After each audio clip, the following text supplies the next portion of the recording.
Welcome to Heart Echo channel, where every heartbeat tells a story that stays with you long after the video ends. Today's story is about a love too quiet and a goodbye that came much, much too soon. His name was Daniel, a 26-year-old from North Carolina. He was the kind of man who loved gently, spoke softly, and cared deeply without ever asking for anything in return. And the girl he loved, her name was Hannah. They met in college, not in some dramatic, movie-like moment, but in a way that feels small until you look back years later and realize it was the beginning of everything. Hannah was sunshine, bright and warm. Daniel was the quiet sky behind her. They balanced each other perfectly, without even trying.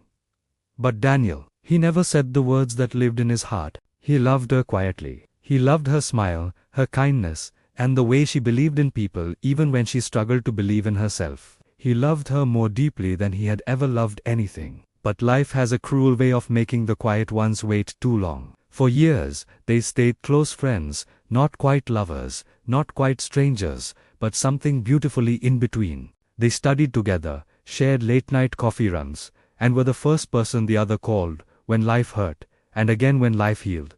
Everyone around them could see it. Everyone knew how Daniel felt. Everyone, it seemed, except Hannah. Because Daniel hid it so well. He was terrified of losing her, of making things awkward, of risking the only part of her he felt he actually had. So he kept his feelings tucked away in the softest, safest corner of his heart, always waiting for the right time.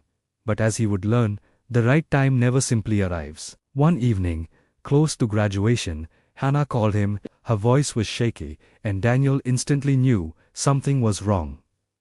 "Can you meet me?" she asked.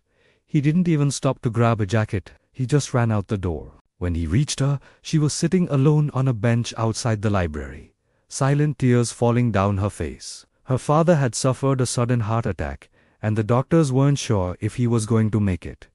Daniel sat beside her. He didn't speak. He didn't ask questions. He just reached out and held her hand the very first time he had ever dared to. And Hannah didn't pull away. She cried into his shoulder that night, and Daniel held her like she was the most precious thing the world could ever give him. He wanted to tell her, right there, right then. He wanted to say, "I love you, and I will be here for you through anything." But he swallowed the words. "It's not the right moment," he told himself. And once again, he loved her quietly. Months passed. Thankfully, her father recovered, and life returned to a softer, gentler rhythm. But something had changed inside Hannah. She became more thoughtful, more gentle, more aware of just how fragile life really was. One afternoon, she looked at Daniel with an intensity that made his breath catch. "You're always there for me," she said. "Why?" Daniel froze. His heart pounded so loudly he thought she must be able to hear it. He forced a smile, his voice betraying none of the chaos inside him. "Because you're my best friend." She smiled back, but her eyes held a flicker of disappointment that he didn't understand at the time. Maybe, just maybe, she had been waiting too. But Daniel never realized it, and once again, he stayed silent. Then came the night that changed everything forever. It was supposed to be an ordinary Thursday. Hannah was driving home from her job. At the same time, Daniel was sitting in his room, typing out a message he had rewritten 100 times over. "Can we talk tomorrow? I have something important to tell you." He stared at the words, his chest tight with a mix of fear and hope. Tomorrow. He'd finally say it. Tomorrow. He took a deep shuddering breath, closed his eyes for a second, and hit send. But Hannah never replied, because just 13 minutes later, a drunk driver ran a red light. Her car never stood a chance. Daniel heard the news the next morning. Hannah's sister called him, her voice shattered by sobs. There was an accident. She didn't make it. In that single second, Daniel's world collapsed. The phone slipped from his hand and clattered to the floor. He dropped with it, his breath completely gone, as everything inside him shattered into a million pieces. He drove to the hospital in a daze, just to hold her one last time. When he saw her, so peaceful, so quiet, so gone, his knees buckled. He leaned over and whispered the words he'd spent years holding inside, the words that now felt like poison on his tongue. "I love you, Hannah, I always have." Words she would never hear. Words he would never get back. He pressed his forehead against her hand, now cold and still. Tears fell onto her fingers. The same fingers he once held on that library bench. He begged the universe, begged God, begged anyone who might be listening. Just give me one more minute. One more day. One more chance. But silence was his only answer. Life had stolen his tomorrow.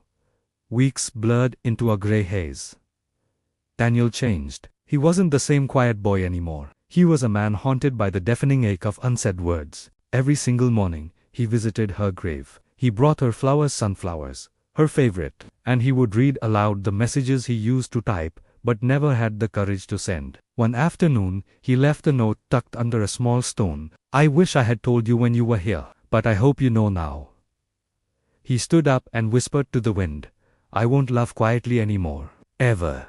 Again." Years later, Daniel became known for something unexpected. He started writing letters about life, love, heartbreak, and the tyranny of timing.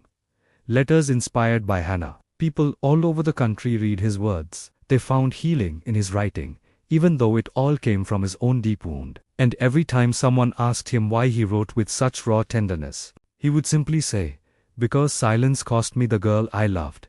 He never forgot Hannah. He never stopped loving her, but he learned to carry her memory, not as a burden of pain, but as a promise to himself. A promise to never, ever leave love unspoken again. If Daniel's story touched your heart, please hit subscribe to Heart Echo channel for more stories that remind us why every single heartbeat and every single moment truly matters. Thank you for listening.